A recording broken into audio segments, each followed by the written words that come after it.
A Piera, a l'Anoia, l'Ajuntament manté obert el conflicte amb el Bisbat i Suara, que és una cooperativa sense ànim de lucre que acompanya una vintena de menors migrats tutelats. L'alcalde els ha sancionat i ha ordenat tancar el centre on viuen els nois perquè no tenen llicència urbanística segura. La cooperativa denuncia que el que vol realment l'alcalde és expulsar els menors. Des de fa 8 mesos, una vintena de menors tutelats per la Generalitat viuen en aquest local parroquial de Piera, que havia fet antigament d'hostatgeria. S'hi van haver de traslladar de forma temporal després que l'Ajuntament ordenés la clausura del centre on s'estaven des del 2018, un edifici també propietat de la parròquia que, segons els informes tècnics, no estava en condicions. I van rebre una sanció de 6.000 euros per aquest motiu.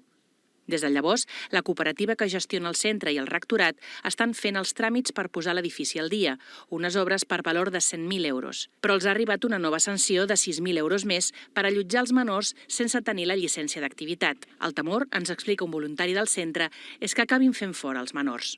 N'hi ha una intencionalitat de fer-los fora. Jo crec que n'hi ha una persecució. És un patiment perquè els menors no tenen res. Nosaltres estem aquí com un referent seu per poder ajudar-los i donar-los una mica unes pautes. L'Ajuntament i l'alcalde no vol fer fora aquest centre de menors. El que vol és que legalitzi la seva situació, que seria el més normal i adient per una situació com la que tenim d'una tutela de menors que d'alguna manera estan desemparats i estan sota el paraigua social, però també hem de complir la normativa urbanística, que és el que demanem. L'Aragaia, que tutela els menors, recorda que juntament amb el Bisbat i la cooperativa ja han presentat els informes tècnics favorables de bombers per tirar endavant les obres, però que l'Ajuntament els hi ha denegat el permís.